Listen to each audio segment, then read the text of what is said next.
જય સિયારામ, જય જિનેન્દ્ર. આજે આ બીએનમાં જે મને આવવાનું થયું અને હું જે ધારીને આવ્યો તો એના કરતા અહીંયા માહોલ 4 ગણો મોટો છે. આ માહોલ બનાવનાર બીએનઆઈના તમામ મેમ્બરો, એમને ખરેખર વંદન. અને કાંઈ ન કહીને એક જ લાઈનમાં કહી દઈએ ને કે તમારી બધાની પ્રગતિ થાય જ, કારણ કે તમે એની લાયકાત કેળવો છો, લાયક બન્યા છો. એટીટ્યુડ એવો છે, વાત એવી છે. હવે આપણે આજે વાર્તાલાપ કરવાનો છે. મારે ભાષણબાજી નથી. આ દુનિયામાં અઘરામાં અઘરું કામ હોય ને તો સાંભળવાનું. 2 જણા વાત કરતા હોય ને તોય બોલતા સાંભળ, એ સાંભળ. બધાને સંભળાવવું જ છે, કોઈને સાંભળવું.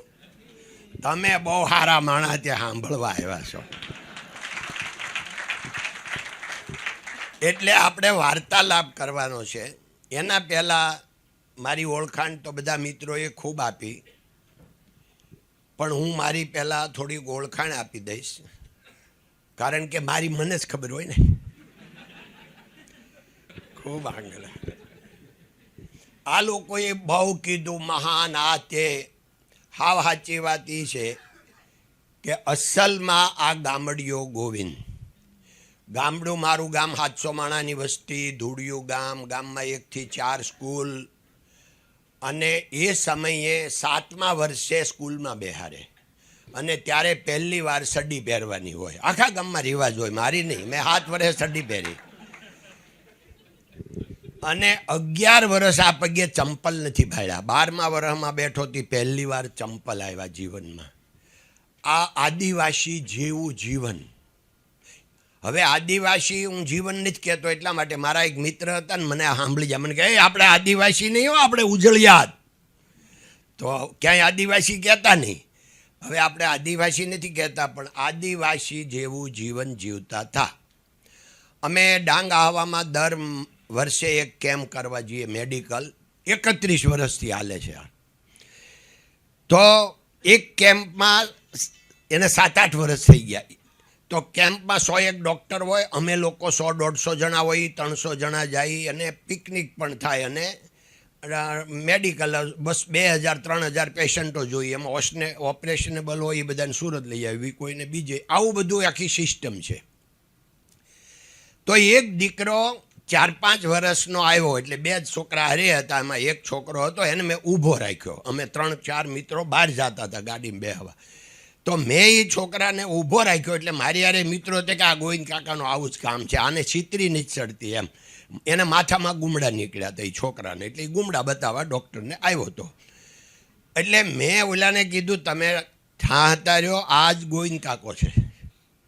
ગોવિંદ કાકો આવડો હતો ને ત્યારે આ જ હતો, કારણ કે સોમાહા પહેલાં નાવાનો રિવાજ નહોતો અમારા ગામમાં. એટલે મેં કીધું આણે સડી પહેરી છે, ગોવિંદ કાકાએ નથી પહેરી. આટલો જ ફરક છે. આ જ જીવન. એટલે અસલ આ તમને ઓળખાણ આવડા બધા આપે ને, હારી આપે, આવડિયા તો આપે નહીં. આઈ એમ સ્ટડી ઓનલી 7, કારણ કે 1 થી 4 ગામમાં ભણ્યા, 5-6 લાઠી તાલુકા ડિસ્ટ્રિક્ટમાં ચાલીને જવાનું, 6 કિલોમીટર દૂર ઉઘાડે પગે, અને 3 વર્ષ ભણ્યા. પણ 7માની એક્ઝામ નથી આપી, કારણ કે એક્ઝામ આપવાની હતી. મારા મોટા ભાઈ સુરત હીરામાં વરસદી પહેલાં આવ્યા, ની ભાભીને તેડવા આવ્યા. મને કે હાલ ગોવિંદ આવું સુરત.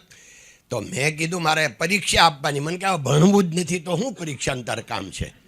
તે પરીક્ષા આપ્યા વગર 1 એપ્રિલને દી બેઠા, અને 2 એપ્રિલે બપોરે 1:30 વાગે સુરતમાં એમ કહેતા લાલ લાઇટ બાળીને હા કાઠિયાવાડી હાળા ઉતરી જ પડ્યા છે. એ અમે વાયા વિરમ ગામ પિક્ચર આવ્યું તો વાયા વિરમ ગામ અમારું, એ અમે. તો 60 વર્ષ આ ગઈ 2 એપ્રિલે 60 વર્ષ પૂરા થયા, ઓવર થઈ ગયા. તો એ સુરતની વસ્તી 3.25 લાખની, અત્યારે 84 લાખ. 30 સુરત થઈ ગયા 60 વર્ષમાં, 30 સુરત. એ જાણે હીરામાં 200 કારીગર હતા હું સુરત ગયો ત્યારે, અત્યારે 10 લાખ. આ આખો હું સાક્ષી છું. 6 વર્ષ મેં કારખાના મીરા ઘેસ્યા. 1970માં કારખાનું ચાલુ કર્યું ને 77માં પહેલી વાર એન્ડ પર ગયો. પછી ઓલું ધર્મ બધે ધન બઢે, ધન બઢે તો મન બઢે, મન બઢે તો માન બઢે, બઢત બઢત બઢ જાય. જો આપણે ધર્મ, જે લોકો ધાર્મિક હોય, ધાર્મિક એટલે દેખાવના નહીં, હૃદયના, કૃત્રિમ નહીં. ઘણા ધર્મ એટલા માટે જ કરે, બીજાને છેતરવા માટે. રોજ મંદિરે જાય, ત્યાં બધા મળી જાય, બધા લાગણીવાળા ભોળા, એમાં બેસાડને લઈ લે, એવાય હોય. એની વાત આ નથી. ધર્મ, આપણે ધર્મ એટલે હું? ધર્મ એટલે માનવતા. ધર્મ એટલે કોઈ હિન્દુ ધર્મ, બીજો કોઈ નહીં. ધર્મ એટલે માનવ, માનવતા, માણા થા. આપણે કહીને માણા થા, બસ એ ધર્મ. ધર્મ વધે તો ધન વધે, ધન વધે તો મન વધે. કારણ કે ધર્મથી પૈસા આવે. હવે પૈસા આવ્યા પછી મન વધે. કોકને આપવાની ઈચ્છા થાય, મન થાય ને, હોય જ નહીં શું આપવું ભાઈ? આમાં બધાને આપવું હોય. ડોનેશન તો આમાં આપણે કર્યું હોય ને એવું 1000 જણાને કરવું હોય, પણ બિચારાને હોવા જોઈએ ને. એટલે ધર્મ વધે, ધન વધે, ધન વધે તો મન વધે, અને મન વધે તો માન વધે. મનથી, કારણ કે ક્યારે ડોનેશન કરીએ, કોઈ સપોર્ટ કરીએ, આપીએ, એટલે માન વધે. વધત વધત વધ જાય. એ રીતે આ બધું લાઈફમાં વધતું વધતું આજે અમારે કંપનીનું 1.8 બિલિયન એટલે 13-14 હજાર કરોડનું કામ છે. હવે આપણે એ વાત ઉપર આવીએ, મેઇન વાત ઉપર, કે આ મારી વાત બધી પૂરી થઈ ગઈ. હવે આપણે પછી ચાલુમાં બધી જે પ્રશ્નોત્તરીમાં કરશું એમાં બધું આવરી લેશું. મેઇન મારે આપને જે મેસેજ આપવાનો છે કે તમે BNIમાં શું કામ જોડાણા? તો આપણો બિઝનેસનો પ્રોગ્રેસ થાય, એટલે આપણો બિઝનેસ વધે. એટલે તો આપણે બિઝનેસ શું કામ વધારવો છે? કોઈને ખબર નથી. બિઝનેસ બધાને એમ છે કે બિઝનેસ મારે એટલે વધારવાનો છે કે મને વધારે પૈસા મળે, હું મોટો થાવ, અને મને એમાંથી બહુ બધું દુનિયા બને. પણ હું આપને મેસેજ એ આપવા આવ્યો છું કે ડોંગરેજ મહારાજ કહેતા કે પૈસાથી સુખ મળે એની જેવું એકે જૂઠાણું નથી. મોટામાં મોટું જૂઠાણું એક જ છે કે પૈસાથી સુખ મળે. સુખ સમજણથી મળે, સુખ સમજણથી મળે. તમે બહુ વિચારો, ને ક્યારેક એવું હોય તો ઘણાવાર કરોડપતિની તમે સ્થિતિ જોવો તો એની બહુ જ દુઃખદાયક સ્થિતિ હશે. એના હજારો પ્રકાર હોય, એક પ્રકારથી દુઃખી ન હોય. અને જે નાનામાં નાનો માણસ હશે અને એકદમ સાંજે ઘરે આવીને મહેનતને પછી એના મા બાપ, એની પત્ની, બાળકો સાથે પંગતમાં ફરતા બેહી, વચ્ચે તપેલી બે હોય, ભલે એક શાક ને એક ડાળે ન હોય, કાં દાળ હોય ને કાં શાક હોય, અને છાશ ખાતા હશે, પણ એ બધા ભેગા બેહી અને જે જમતા હશે, આ સાચું સુખ આ છે. સુખનું સરનામું આ છે. એટલે આ આપણે એટલા માટે બિઝનેસ કરીએ છીએ, સેટિસ્ફેક્શન માટે. કારણ કે પૈસા તો આવે ને જાય, પણ satisfaction must be important in our life. How is my English?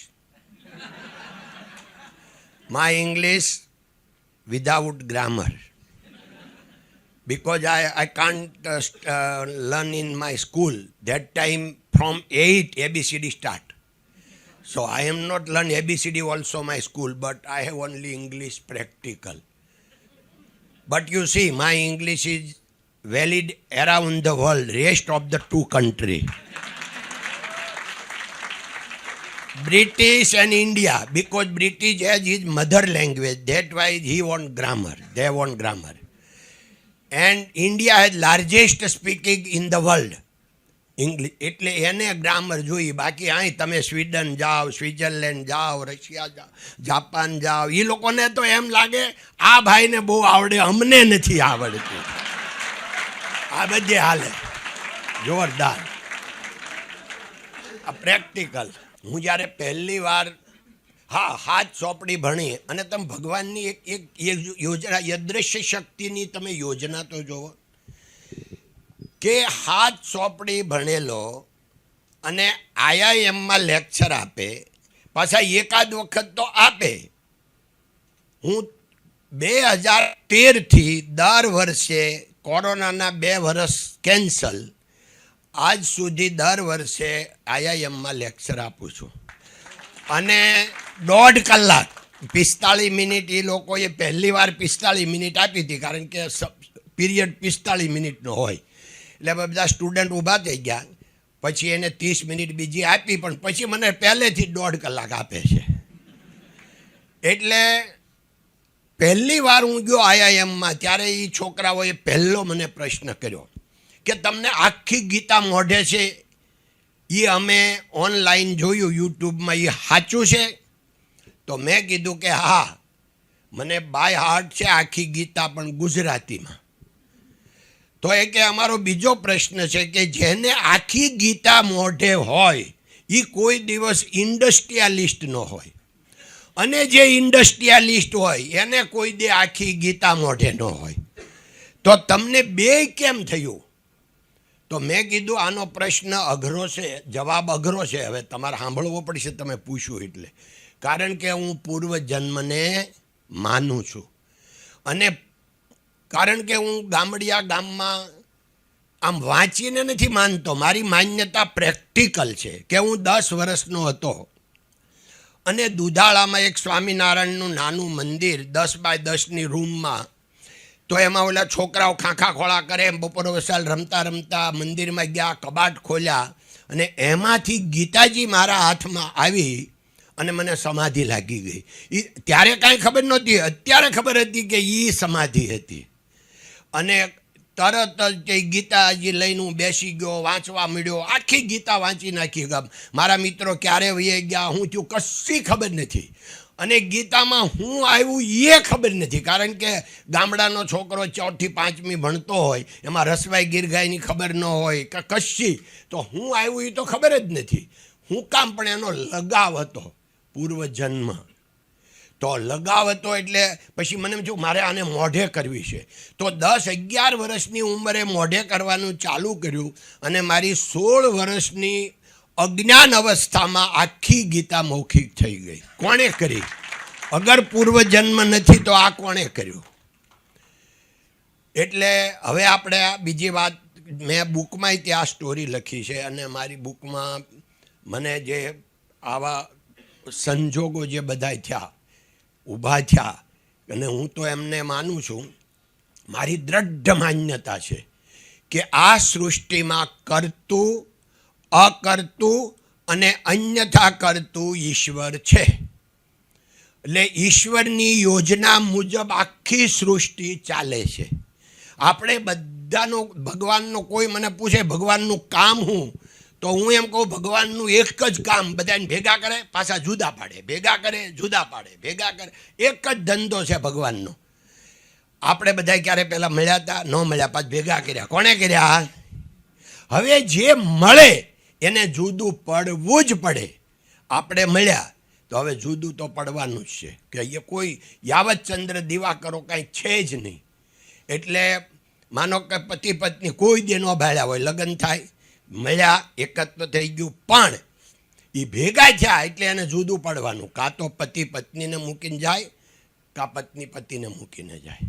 દીકરો જન્મો તો કાં તો દીકરો માને મૂકીને જાય, કાં મા દીકરાને મૂકીને. જેને મળ્યા એને છૂટું પડવાનું. આ સૃષ્ટિનો નિયમ.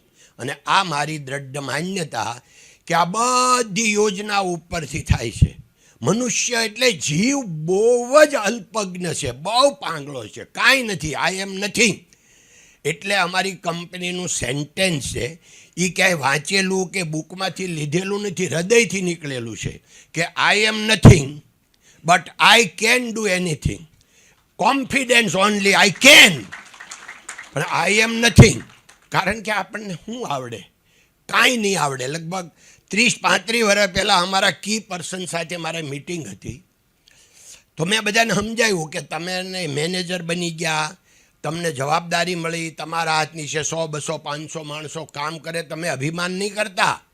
આ તો કંઈક તમને ભગવાનની યોજના મુજબ મળી ગયું છે. નકર તમારી કરતાં પણ બહુ બધા હોશિયાર છે તમારી હાથ નીચેના માણસો, એને ચાન્સ નથી મળ્યો અને તમને મળી ગયો છે. આટલો જ ફરક છે. પછી મેં એને સમજાવ્યું કે તમને બધી ખબર પડે, તમને શું આવડે? એક હીરાનું આવડ્યું, પછી કાંઈ આવડે? પછી મેં કીધું કે આખી કોન્ફરન્સ રૂમમાં તમે નજર નાખો, તમને શું આવડે? અત્યારે આપણે નક્કી કરીએ કે આપણને શું આવડે. આમાં બધે નજર નાખો, તમને કોઈને કાંઈ આવડે? મને કાંઈ નથી આવડતું. આ માઇક બનાવતા આવડે, આ સ્પીકર આવડે, આ ફૂલ આવડે, આ ચેર બનાવતા આવડે, કોટી બનાવતા આવડે, બૂટ બનાવતા આવડે. શું આવડે આપણને? કાંઈ નહીં. તો આપણી અજ્ઞાનતા એટલી મોટી છે કે 1,00,000 આવી આઈટમ ભેગી કરો, એમાં આપણું જ્ઞાન એકમાં છે. અને અજ્ઞાન 99,999. આટલા મોટા આપણે અજ્ઞાની છીએ. પણ આપણે પાછા બધું ભૂલી જાય અને આપણને અભિમાનનું જે ઓલું ભૂત ચડી જાય ને, પછી આપણે એમ કહી, ભાઈને હોત ને એમ કહી, તું મને ઓળખેશ? એટલે ભાઈ એક કોઠામાં ઓળખતા નહીં હોય, એને કહે પાછું. એટલે આ જીવની અવળાઈ છે.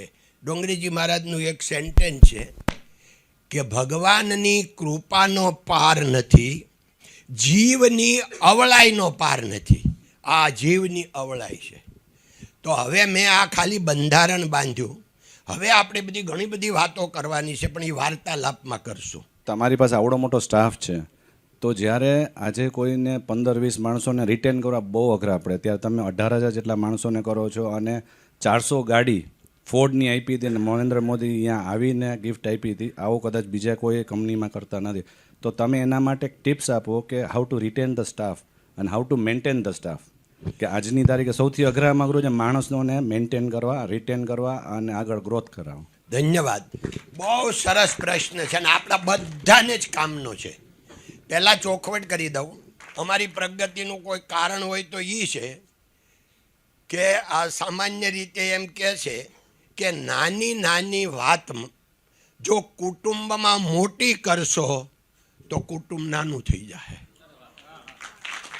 એટલે નાની નાની વાત જતી જ કરવી પડે. આપણે કાંઈ ભગવાન નથી બધું આપણું ધાર્યું થાય, ન પણ થાય. સ્વીકાર, સ્વભાવમાં સ્વીકાર. આટલું મોટું એમ્પાયર આપે કલેક્ટિવ એફર્ટ્સથી ઊભું કર્યું, તો ઘણા બધા લીગલ કોમ્પ્લાયન્સીસ હોય, ગવર્મેન્ટ કોમ્પ્લાયન્સીસ હોય, ઘણા બધા કામ કરવા ગવર્મેન્ટ ઓફિસીસમાં જવાનું હોય. તો અત્યારે એક એવું કલ્ચર ઓલરેડી ડેવલપ થઈ રહ્યું છે, એને કહેવાય ઔપચારિકતા, ફોર્માલિટીઝ. એને આપણે બીજા શબ્દમાં કહીએ બ્રાઇબ કે લાંચ, રૂશ્વત કે કરપ્શન. તો એવા કોન્ફ્લિક્ટમાંથી તમે તમારા મોરલ વેલ્યુઝને કેવી રીતે સાચવ્યા છે? How you deal with that? Moral value is must be important our life. Moral value એ જ લાઈફ છે, એનાથી આગળ કાંઈ છે જ નહીં. પૈસા 10 કરોડ છે કે 100 કરોડ છે કે 1000 કરોડ છે, કોઈ કાંઈ પૂછવા આવતું નથી. અને ઓછા પૈસા હોય તો અહીંયા બેઠેલા એવા કોઈ નથી કે એના પાસે એટલાય પૈસા નથી કે પ્લેનની ટિકિટ ન ખરીદી શકે, હોટેલમાં રાત ન રહી શકે. તો હવે માનો આ લાઈફ તો તમે જીવો જ છો, આપણે જીવી છીએ. એટલે પૈસાથી સુખ મળે એનાથી બીજું મોટ જૂઠાણું છે જ નહીં.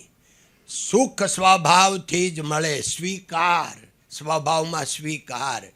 કોઈ પણ ક્યાંય વાત આવે ત્યારે આપણે એક જ વાત માનવાની, હું કાંઈ ભગવાન નથી કે બધું મારું ધાર્યું થાય, ન પણ થાય. સ્વીકાર, વાત પૂરી. એટલે બહુ ભરપૂર જીવન છે.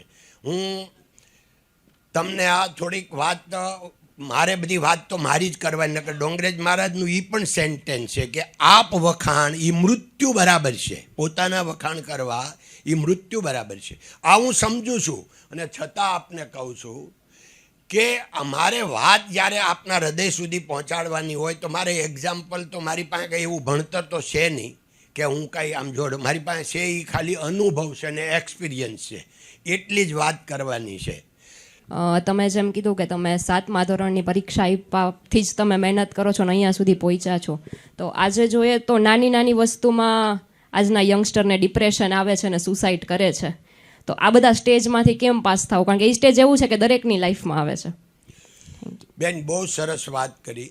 કારણ કે આજનો જે સમય છે એમાં તાત્કાલિક શોર્ટ માઇન્ડ થઈ જાય એવું બધાને લાગે છે. પણ આમ જો આ બધું પહેલાંય હતું. પહેલાં ખબર ન પડતી, પહેલાંય હતું. પણ પહેલાં હવે અમારા ગામની જ વાત કરું તો હું જ્યારે ભણતો હતો તે દરેક છોકરાએ એક મેસેજ વારો આવે કે આ દિવસે લાવવાનો. તો અમારા ગામના એક રવજીભાઈ કરીને હતા, એ મેસેજ વાંચ્યો એણે કે અમારા દુધાળા ગામમાં એક બેન અકસ્માતે કૂવામાં પડી ગયા અને એનું મૃત્યુ થયું. તો આ તો હું આ 65 વર્ષ પહેલાંની વાત કરું. તો એ છે ને આવો કાયદો ને વ્યવસ્થા નહોતી. એક પોલીસ આવે ગામમાં, એ લખીને જે લખાવે ઓલા સરપંચ એ લખીને વયા જાય. ખરેખર એણે સુસાઇડ કર્યો હતો. એટલે સુસાઇડ એનું ખૂન થયું હતું. એ બેન ગયા હતા, કારણ કે હવે કહેવાય શું કામ કે એ ભાઈ જેણે ખૂન કર્યું એ નથી હવે ગામમાં, એટલે કોઈ સાંભળે એમ નથી, મારે કોઈ જવાબ આપવો નહીં, તે દી ન કહેવાય. પણ આપણને જાણવા મળ્યું કે એ ખાલી કંઈ પાણી ભરી આવી, આમ કૂવામાં પાણી ભરવા ગઈ, એને ધક્કો મારી દીધો. હવે આવા ખૂન ખરાબ હોય તો એ ટાઈમે કોઈ કાયદો ને વ્યવસ્થા હતી નહીં. એટલે એક અમારે હું જ જાનમાં ગયો હતો એ બેનને, અને એ બેને 10 વર્ષ પછી આ પોતે બળી ગયા, એને સુસાઇડ કર્યું. તો કહેવાનું શું છે કે ત્યારે આ હતું, આ 50 વર્ષ પહેલાંય હતું સુસાઇડનું, અત્યારે છે. પણ અત્યારે કેવું છે કે એટલું બધું પેલું વધી ગયું છે, સોશિયલ મીડિયા એટલે આપને વધારે લાગે છે કે આ બધું બહુ થઈ ગયું છે. ભાઈ અત્યારે જે છોકરાઓ છે ને શોર્ટ માઇન્ડ, એને એટલું જ ધ્યાન રાખવાનું કે એણે બહુ ઉતાવળા નહીં થવું. ધૈર્ય એને કહેવાય, ધૈર્ય કંધા, એટલે ધીરજવાન બનો. ધીરજ એક શબ્દ આવી જાય ને ધૈર્ય એટલે બધું આવી જાય. અને એને એ ખબર હોવી જોઈએ કે આ હું જે માનું છું એ સાચું નથી, હું આજે સાચું માનું છું. હવે મને માનો, અમે બે મિત્રો એક ટ્રેનમાં હારે થઈ ગયા, જૂના મિત્રો, પછી 50 વર્ષ પહેલાંના હતા. એ અમે બે વાત કરતા હતા કે આપણે બે ઓફિસમાં બેસતા હતા, હું તમારી પાસેથી 500 રૂપિયાનો માલ લેતો હતો ને તમે મને 500 રૂપિયાનો વેચતા હતા. એ જ ટાઈમે કદાચ ભગવાન આવ્યા હોત સાક્ષાત અને આવીને એમ બોલાય, માગો બેટા, તમે બે બહુ સારા માણસો છે ને મારે તમને જે જોઈ તે આપવું છે, માગી લો. તો અત્યારે જે આપણને મળ્યું છે ને એ આપણે માગી ન એ કહેવત. કેમ? ત્યારે નહીં, ટીવી નહોતા, મોબાઈલ નહોતા, એ તો બધું રહી જાત, માગ્યું હોત તો. અચ્છા, આ આપણે ગાડીઓ એમ્બેસેડર ને ફિયાટ બેમાં જ આખી જિંદગી આપણા વડીલોએ પૂરી કરી. અને આજે અત્યારે હાથણિયું ઝૂલે એવી ગાડીઓ, કેમ? તો એ બધી આવી ક્યારે? અરે એ તો બધી 2000 પછી આવી. તો આ બધો સમય આવ્યો છે એટલો બેસ્ટ, એમાં આપઘાત કરવાનો સવાલ જ ક્યાં છે? ખાલી મનને જ સમજાવવાનું છે જે છે એ. હા, લેણું નહીં કરતા, આખો ખાતા કરતાં અડધો ખાવો, દેખાડો નહીં કરવો. આપણે હું કામ વધારે તો દેખાડો કરવા માટે લેણું કરીએ છીએ, હું કાંક શું બતાવી દઉં બધાને, બતાવવાનું નહીં ભાઈ. એ તો જે સુવાસ હોય ને, અગરબત્તી કરે ને એની સુવાસ તો જ્યાં જઈને મળવાની, એને કહેવું ન પડે તો એ સુવાસ આવશે. આપણે શું કામ કાંઈ કહેવું? આપણે આપણું કામ કરવાનું, આપણું કામ બોલવું જોઈએ, આપણે નહીં બોલવાનું. પ્લીઝ. ધૈર્ય એટલે શું એ મને સમજાતું નથી. અને બીજો પ્રશ્ન એ કે તમારી આ જર્નીમાં તમારા ફેમિલીનું યોગદાન શું હતું એ મને. એમાં એવું છે કે યોગદાન ફેમિલીનું નહીં, અત્ર તત્ર સર્વત્ર બધાનું જ હોય, હાલતા ચાલતા એવરી મિનિટ. હવે આપણે ટ્રેનમાં જઈએ છીએ અને ટ્રેનના દરવાજે ઊભા છીએ અને આપણને કોઈએ ધક્કો નથી માર્યો ને આપણે હજી ટ્રેનમાં સહી, એનું યોગદાન થયું કે નહીં? એ ધક્કો મારીએ કે આપણે મરી જઈએ, આપણે ઊભા હોય તો એનું યોગદાન છે કે આપણને ધક્કો નથી માર્યો. યોગદાન અત્ર તત્ર સર્વત્ર છે. નહીં શક્ય છે ને, મારે હોત ને એમાં તો. એટલે આમ હાલતા ચાલતા આ પગથિયું આપણે ચૂકી ગયા હોય ને પડી જાય, નથી ચૂકી ગયા એ પણ ઈશ્વરનો પાડ જ છે. તો અત્યારે જે લાઈવ છે એનો જ વિચાર આપણે કરવાનો છે. એટલે ડોંગરેજી મહારાજનું એક સેન્ટેન્સ હતું, પ્રાપ્ત સ્થિતિમાં સંતોષ એનું નામ ભક્તિ. જે સ્થિતિ મળી છે એનો સ્વીકાર કરી લો. આજે જે સ્થિતિ છે એમાં સંપૂર્ણ સંતોષ, એ જ ભગવાનની સાચી ભક્તિ. તો આપણે ભગવાનની વાતનો સ્વીકાર કર્યો ને, નકર તો ભગવાનની સામે હાલ્યા. મેં એસઆર અને રિલાયન્સમાં જેવી મલ્ટીનેશનલ કંપનીમાં જોબ કરી અને હવે બિઝનેસ કરું છું. અને રિસેન્ટલી હમણાં L&Tના એક મેનેજરે CEOએ કીધું કે 90 કલાક દિવસમાં કામ કરવા જોઈએ. તો તમે તમારા વર્કર્સને કે અઠવાડિયાના કોઈ કલાક ફિક્સ છે તો એમનું વર્ક લાઈફ બેલેન્સ અને તમારું વર્ક લાઈફ બેલેન્સ તમે કેવી રીતે મેન્ટેન કરો છો? કેમ કે ફેમિલીને ઘણી વખત ઈ ફરિયાદ હોય છે કે તમે ટાઈમ નથી દેતા. એમાં એવું છે, આ સબ્જેક્ટ નીકળ્યો છે તો પહેલાં આપણી વાત કરું કે આપણે શું કરવું જોઈએ. ઓલી બધી મોટી વાતો જે છે એ તો આપણે પછી કરશું, કારણ કે એ વાત કરવાની છે, આપણે પાલન નથી કરવાનું. વાત એટલી છે કે હું પોતે માનું છું કે પ્રોબ્લેમ ઇઝ પ્રોગ્રેસ. એ અમારી કંપનીનો મોટો કેમ મેં મારા જીવનમાંથી ઉતાર્યો છે કે ખેતીમાં 14 કલાક 15 કલાક કામ કર્યું, કારણ કે સૂર્યોદય થાય ને એના પહેલાં ખેતરમાં પહોંચી જવાનું અને સૂર્યાસ્ત થયા પછી ત્યાંથી નીકળવાનું અને ઘરે આવવાનું. આ નિયમ જ હોય બધા, કે જેટલા આ ખેતીમાં કામ કરતા હોય આમાં બધા વડીલો છે, બધાને ખબર જ હશે. તો 14 કલાક ઓપન ટુ સ્કાયમાં 43 ડિગ્રીમાં આપણે કામ કરતા હતા. એટલે સુરત ગયા, ત્યાં મેં 6 વર્ષ હીરા ગયા, દરરોજ 14 કલાક. સવારે 6 વાગ્યે કારખાના ચાલુ થાય અને સાંજે 8 વાગ્યે બંધ થાય. અને એટલો આનંદ આવે. 14 કલાક કામ કર્યા પછી જે હેપીનેસ. 3-4 મિત્રો પાસે જઈ માર્કેટમાં કેળા ખાવા, બીજું કોઈ ફ્રૂટ ત્યારે મળતું નહીં. કેળા ને પછી સફરજન આવ્યા પહેલી વાર, બીજું કાંઈ ન મળતું. જામફળ ને કેળા 2 જ ફ્રૂટમાં. હવે આ અત્યારે જન્મમાં આ બધાને ખબર જ નથી કે આવું હતું. આમાં જે વડીલો છે એને ખબર છે કે 40-50 વર્ષ પહેલાં આખા ભારતમાં 2 જ ફ્રૂટ મળતા, જમરૂખ ને કેળા.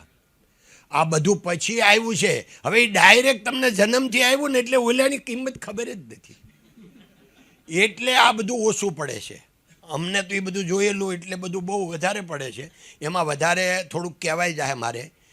આપણી વાત છે ને એ ચાલુ રાખી, પણ વચ્ચે કહી દઉં કે આમાં વડીલો છે એને ખબર છે 60 વર્ષ પહેલાં જ્યારે આપણે ઇન્ડિપેન્ડન્ટ થયા પછી ખાવા આપણે અન્ન પૂરું નહોતું, એટલે અમેરિકન ઘઉં આવતા, એ દુકાનેથી મળે, એ મેં લીધેલા છે. અને દુકાનેથી ઘઉં, કારણ કે અમે જ્યારે બાજરો ખાઈ, ઘઉંના રોટલા હોય તેથી તો આમ ઉજાણી કહેવાય, એ સમેટીના ઓલા બટકા, તોય તે આમ ગળા હાકર જેવા લાગતા હતા, કારણ કે મળ્યું નહોતું એટલે. અને 500 ગ્રામ એટલે તે 1 શેર કહેતા. 1 શેર ખાંડથી વધારે જો આપણા ઘરમાં નીકળે તો પોલીસ પકડી જાય. હવે તમને કોઈને આ વિશ્વાસ આવે છે આ વાતનો? અને 50 વર્ષ પહેલાં બધા વડીલોને ખબર હશે કે આખું બંધી હતી ખાંડની, હતી જ નહીં, બધી ઇમ્પોર્ટ કરવી પડતી હતી. ઇમ્પોર્ટ કરવાના સરકાર પાસે ઊંડિયામાં ઓલું નહોતું, શું કહેવાય એને, રિઝર્વ નહોતું. તે ક્યાંથી લાવે? કોઈ પણને ઘરે 500 ગ્રામ તેને એ કોણ આપે? એક વ્યક્તિ દીઠ 5 શેર ખાંડ સમેટીમાંથી સરકાર આપે. એ જ કાળા બજારની તમે લો એટલે પોલીસ પકડી જાય. લગ્ન પ્રસંગ હોય, આજે આપણે આવા બધા લગ્ન પ્રસંગ કરીએ છીએ 1000, 2000, 5000, 10000, ત્યારે 15 માણસો વર તરફથી, 15 કન્યા તરફથી લગ્નમાં 30 માણસોનું જ તમે જમણ બનાવી શકો. અને અમે જોયું છે અમારા ગામમાં કે જમણ 50 જણાનું 60 જણાનું બનાવ્યું હોય તો અડધું હંગરી રાખે બીજે, અને અહીંયા એટલું જ બતાવે, કારણ કે ઓલા તપાસ કરવા આવે તો પોલીસ પકડી જાય. 60 જણાને જમાડો પોલીસ પકડી જાય. હવે આ દુનિયા તમે જોઈ નથી, એટલે પહેલાંની દુનિયા આ બધી જોઈ નથી ને, એટલે તમને અત્યારે જે મળ્યું છે ને એની કિંમત નથી. ઉદારતાના ઇતિહાસ હોય, લોભિયાના કોઈ દે ઇતિહાસ હોય નહીં. એટલે આપણે ઉદાર બનવું. ઉદારતા ક્યાં સુધીની? ઘર બાળીને તીર્થ કરવાના નહીં, દેખાદેખીમાં ધર્માદો કરવાનો નહીં, દેખાદેખીમાં પૈસા વાપરવાના નહીં. આપણી પાસે 100 રૂપિયા હોય અને આપણે પછી પરોપકાર માટે 10-20 રૂપિયા વાપરીએ બરાબર છે, એમાં કુટુંબનો પણ હક છે. એટલે 100 રૂપિયા હોય તમે પછી ફકીર બની જાઓ, 100 આપી દો તો આપણે હાવ ખોટા, કારણ કે આપણું એકનો નથી એમાં હક, એ મૂડીમાં આખા ફેમિલીનો હક છે. પણ અત્યારે તો શું છે, 2% ગવર્મેન્ટે CSR નાખ્યો, એમાં તો આપણે હાલ આવે છે, એમાં એડજસ્ટમેન્ટ કરી પાછા 2%માં. તું મને ચેક આપ, તું મને રોકડા આપજે, હું તને આમ કરું. અરે હા, એવી દયામણી સ્થિતિ આવે, ક્યાં પહોંચે આ સમાજ? 2%માં હાલ આવે છે તો કેવી રીતે પ્રગતિ થાય? ઓછામાં ઓછા 10% રૂપિયા વાપરવા જોઈએ. સુખનું સરનામું. સ્વામિનારાયણ ભગવાને 250 વર્ષ પહેલાં લખ્યું છે કે ખેડૂતની, અને તો ખેડૂત માટે, કે અમારા જે ખેડૂત છે એણે કાં તો 10મો ભાગ આપવો. એને તે ટકાની જ ખબર હતી નહીં, આપણને હવે પડી. એટલે સ્વામિનારાયણ ભગવાને લખ્યું કે 10મો ભાગ આપવો. પણ જે એકદમ પરિસ્થિતિ ખરાબ હોય એને 20મો ભાગ આપવો. 20મો ભાગ એટલે 5% થયા, તો એણે 5% આપવા. હવે આપણને આ તો 250 વર્ષ પહેલાં કહી ગયા છે. હવે આપણને એમ લાગે છે, તો હું એમ કહું કે કોઈ પણને પૈસા વાપરવા હોય શરૂઆત જ કરવાની, ખબર? ઘરથી. એટલે ઘરેથી હું તો કોઈ દિવસ આપણા દીકરા દીકરીને પૈસાની ના પાડવાની નહીં, કદી પણ હિસાબ લાય ભાઈ. આ 100 રૂપિયા લઈ ગયો, 100 રૂપિયાનો હિસાબ સાંજે આપી દેવાનો. 1000 લઈ જા, 1000નો હિસાબ આપી દેવાનો. 10,000 લઈ જા, 10,000નો હિસાબ. એ બગડે નહીં, ધ્યાન રાખવાનું. પણ એની સારું તો આપણે કમાઈએ છીએ, આપણે એને એક વડકું ભરીને એ આખી જિંદગી આપણાથી આગો વયો જાય છે, આપણને ખબર નથી. બીજા નંબરમાં કે અહીંયા બેઠા એ બધાને ઘરે કામ કરવાવાળા હશે, તો મારું આ અભિયાન ચાલે છે કે તમે સૌથી પહેલાં જાપે ઝાલકું મારવી એના કરતાં ઘરથી જ શરૂઆત કરો. કે આપણા ઘરમાં છે એને બહુ જરૂર છે. દાખલા તરીકે ભાઈ આપણે ત્યાં મહારાજ હોય, બધાને ત્યાં મહારાજ નહીં હોય પણ હશે ઘણા ભાગશાળી ત્યાં, જેને મહારાજ હોય એનો 50-60 હજારથી ઓછો પગાર હોવો જોઈએ નહીં. અને હવે કદાચ તમે એને ઓછો આપતા હો, 50થી ઓછો, તો આજથી એને 50,000 કરી દેજો. અને તમારી મૂડીમાં કાંઈ ઘાટો આવે એ મને હિસાબ તમે પછી બતાવજો, તો હું હરબર કરી દઈશ. એમાં કાંઈ ઘાટો મોટો આવી જાય તો. ડ્રાઈવર છે તો ડ્રાઈવરનો 40-50 હજારથી પગાર ઓછો ન હોવો જોઈએ. એ આપણો સારથી છે, આપણા ફેમિલીનું એ ભાવિ, એ તો ઘડતર છે. એના હાથમાં તો આપણું આખા ભાવિનું લગામ છે. તો એને, અને આપણીથી પાછી ગાડીમાં બેસીએ ને તો એ પાછો 3 ઇંચ જ આગો બેઠો હોય, નજીકમાં નજીકી હોય, તો એને 40-50 હજાર આપવા જોઈએ. એને કદાચ ન આપતા હોય, ઓછા આપતા હોય, તો આજે તમે જઈને કહેજો કે ભાઈ હવે તારા આજથી 50,000. એ કે કાંઈ કેમ શેઠ તમારું ખાઈ ગયું છે? એને એમ કહેવાનું અમારું નથી ખાઈ ગયું, પણ એ ગોવિંદ કાકો ગાંડો આવ્યો હતો, એનું ખાઈ ગયું હતું, એટલે આ મારે આપવા પડે છે. ઘર નોકરને 25,000થી શરૂ કરવાનું. પછી શું કામ નહીં? એનો વાંક હું? એમ મને સમજાવો ને તમે, શું કામ આપણે નથી આપતા? એને 7,000માં 10,000માં હું કામ રાખીએ છીએ? તો કોઈ પણ વસ્તુની નક્કી ક્યારે થાય? સપ્લાય અને ડિમાન્ડ. તો સપ્લાય, આજ એક ભાઈ કોક હતા એ જ કહેતા હતા કે અમારે ભાઈ ફેક્ટરી અહીંયા એટલે સારું, આ જ કામ જો યુરોપમાં કરાવે તો યુરોપના 2 દિવસના 1 કલાકના 15 યુરો, એટલે એના જે 250 યુરો થાય 2 દિવસના, તો એ આખો મહિનો અહીંયા એટલામાં કામ કરે. મારું એ જ કહેવાનું છે કે આપણે એ સમજવાનું છે કે અહીંયા તમને સપ્લાય મજૂરનો વધારે એટલે સસ્તા મળે, તો એનો બેનિફિટ લેવાનું બંધ કરો અને એને ડબલ પગાર આપો. અત્યારે મોટા ભાગે બધાને શું છે, મોટે ભાગે એ જ કમ્પ્લેન હોય કે માણસોને તૈયાર કરીને વયા જાય છે. વયા નથી જતા, તને અક્કલ નથી એટલે એ તું કાઢી મૂકશો એને. કારણ કે પગાર ભૈયા હું કામ જાય? હવે તમે એની લાયકાત 40,000ની છે, એને તમે 50 આપો, 20% વધારે, 25% વધારે, પછી કોક એને 51માં લઈ જાય તો એને ખોટ જાય. આપણને નહીં જાય, ભલે લઈ જાય, છૂટ છે. આ ગોવિંદ કાકાના આજના વિચારો નથી. આ 30 વર્ષ પહેલાં એક મારા મિત્રનો દીકરો 2nd જનરેશન આવ્યું હતું ને, એ મને એમ કહેતો, કાકા ફલાણાને તો હું બતાવી દઈશ, મારા 4 મેનેજર એ લઈ ગયો. તો મેં કીધું, બધી મેં એની વાત સાંભળી, ખાલી થવા દીધો, અડધી કલાક એ ભાઈને સાંભળ્યો. પછી મેં હળુક દઈને કીધું કે તારા 4 મેનેજર લઈ ગયો ને, હવે આજે જ હું તને ચેલેન્જ આપું છું, તું મારા 10 મેનેજર લઈ જા. તાકાત તારી જેટલી હોય એટલી વાપરી દે, મારા 10 મેનેજરને લઈ જા, છૂટ છે તને. અક્કલ તારામાં નથી એટલે ઓલો મેનેજર લઈ ગયો. મારા મેનેજર તારી પાસે આવે નહીં, તારી સામુય ન જોવે. કારણ કે હું એને એકલા પૈસા નથી આપતો, પૈસા અને પ્યાર, પ્રેમ બધું આપું છું. એટલે એ મને શું કામ છોડે? એટલે અમારી કંપનીમાં આજે નહીં, 55 વર્ષથી નિયમ છે, પગારનો પી બોલવાની મનાઈ છે. કોઈ પણ સ્ટાફ કોઈ પગારનું ડિસ્કસ કરવા આવે એટલે ઈ છૂટો, રજા. કારણ શું છે કે એની લાયકાત કરતાં આપણે 20-25% વધારે આપવાનો જ. હા, એકાદ વર્ષ કદાચ એમ આપણી ભૂલ થાય, એવું નથી કે દેર છે પણ અંધેર નથી, પણ એને તમે આપો તો પછી એ કામ કરે ને એને બીજા કોઈ લઈ ન જાય નહીં, લઈ ન શકે, અને એ જાય તો તમારો એટલી બધી ગુડવિલ હોય કે તમારે ત્યાં બીજા લાઈનમાં 10 બેઠા હોય. બીજું, આપણે ટ્રેન કરીએ અને બીજા માણસો લઈ જાય તો એનાથી સારી વાત શું એલા, તમે એક માણસને ટ્રેન કર્યો, તમે એને કામે ચડાવ્યો, એના આખા કુટુંબનું આખી જિંદગીભરનું તમે ભલું કર્યું, એને સ્કિલ આપીને, તો આટલું મોટું આનાથી બીજું પુણ્યનું કામ કયું હોય. जब हम धंधा करते हैं तो मार्जिन ऑफ प्रॉफिट क्या रहना चाहिए, क्योंकि आपने शून्य से सृजन किया है. एक समय था जब मैं 10% मार्जिन कमाने से ज़्यादा लेता था तो मुझे लगता है ये तो गलत है, ये तो गलत है, लेकिन 9-10% से सर्वाइव नहीं हो पाता है. तो अपने को नफ़ा कितना मिलना चाहिए धंधे में? અમે લોકો છોકરાઓને જે બહાર મોકલીએ છીએ એના પાછા કારણો છે કે અમારી પાસે એક બેનિફિટ પણ છે. પછી એટલે એની આખી સિસ્ટમ બનાવી, ને સિસ્ટમ બનાવી એટલે મારા દીકરો 18 વર્ષ પહેલાં ગયો હતો, એની યુટ્યુબમાં કથા છે રૂપિયાની કદર, ઓછામાં ઓછા 100 સામયિકમાં ત્યારે આવેલું, અને હૈદરાબાદી ગયો હતો. એટલે એની સ્ટોરી એવી છે, કૃષ્ણકાંતભાઈ ઉન્નડકરે લખેલી છે. આજે હું વાંચું ને 18 વર્ષ પછી, આજે પણ હજી હું રોઉં છું એ સ્ટોરી વાંચતી વખતે, એટલી ઇમોશનલી છે. નકર મને જ ખબર છે કે મારો દીકરો હતો ને હું હતો ને મારી હું સ્થિતિ હતી. એટલે એમ હાવ ઇઝી નથી. જેટલા છોકરા જાય છે, અત્યાર સુધીમાં 29 જી આવ્યા, જે છોકરા જાય એનું ઓછામાં ઓછું 4-5-6 કિલો વજન ઓછું થાય 5 વીકમાં.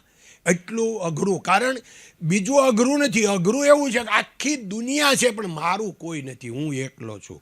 અને સૌથી મોટું લેશન એમાં એ લોકોને મળે છે કે એને જિંદગીમાં કોઈએ ના પાડી જ નથી. બધા ગોલ્ડન સ્પૂનથી જન્મા, એટલે બધાએ હાયા હા કરી, રાખવાવાળા બેન હોય, ભાઈ હોય, બધા હલાવે.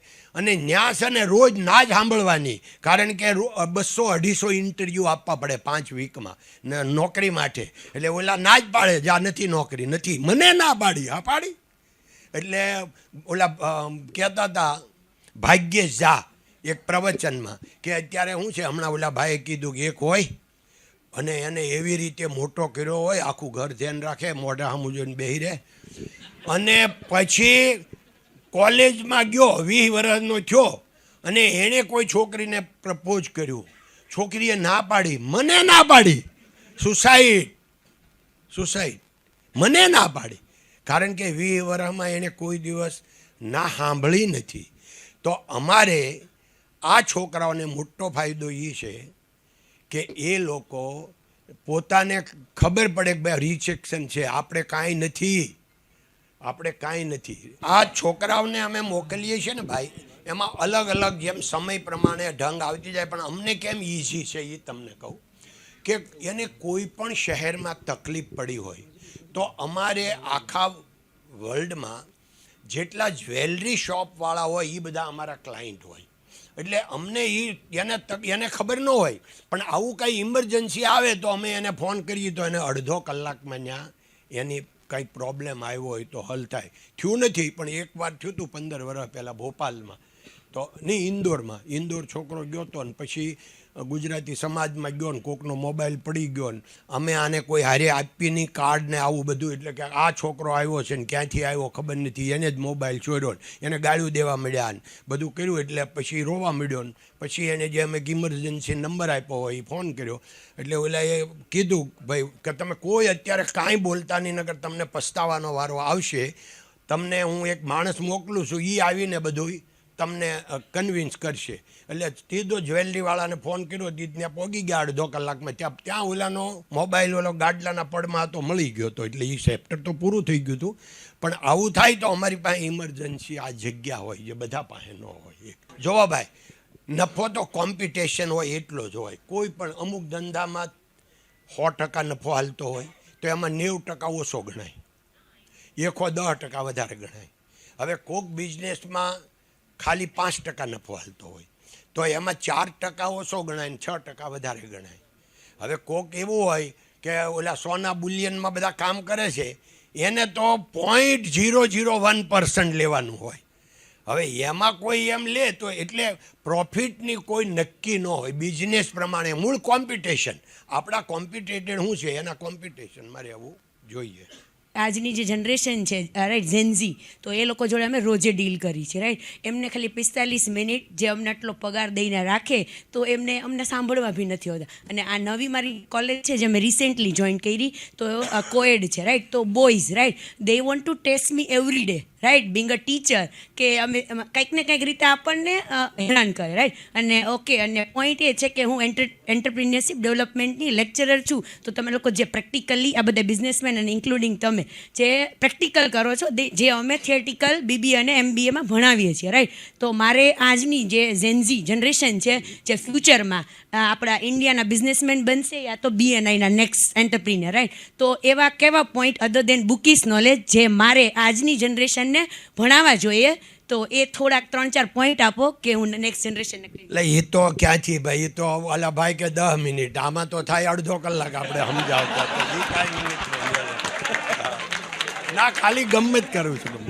એટલે બેન હવે આમાં છે એ તો આપણે સામાન્ય પણ એક લાઈન કહી દઉં કે દુનિયાની કોઈ તાકાત આપણા કોન્ફિડન્સને ન કરી શકે. તમારે મેક્સિમમ વાંચન એમાંથી જ મળશે. અને તમારે એ છોકરા જે કરે ને ખાલી હસી આપવાની, એટલે તમે એને કાંઈ તમારી મશ્કરી કરતા હોય ને તો તમને સાંભળવા તૈયાર થઈ જશે. અત્યારની જનરેશનમાં બધે મશીન્સ આવી ગયા છે, નવા મશીન આવી ગયા છે, લોકોની જોબ જતી રહે.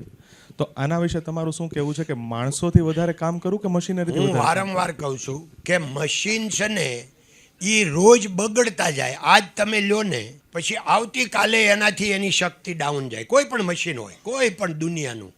અને માણસની શક્તિ છે ને આજ જેવો હોય એવો આવતીકાલે ઊંચો થાય, એની સ્કિલ વધે, નોલેજ વધે.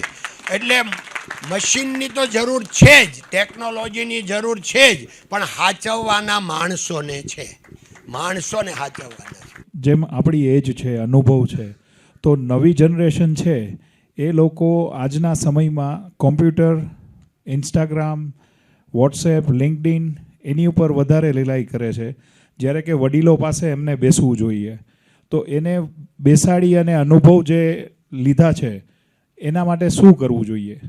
સૌથી પહેલાં આપણે વડીલોએ સમજવાનું છે કે કોઈ પણ જનરેશનને, કોઈ પણ આજે નહીં પહેલેથી કોઈને સલાહ ગમતી, એટલે પહેલાં સલાહ આપવી નહીં. તમને જાણીને આનંદ થશે, મેં મારા કુટુંબમાં મારા ભત્રીજા, દીકરા, દીકરી, ભાણા કોઈને કોઈ દે મેં સલાહ નથી આપી, ક્યારેય નહીં.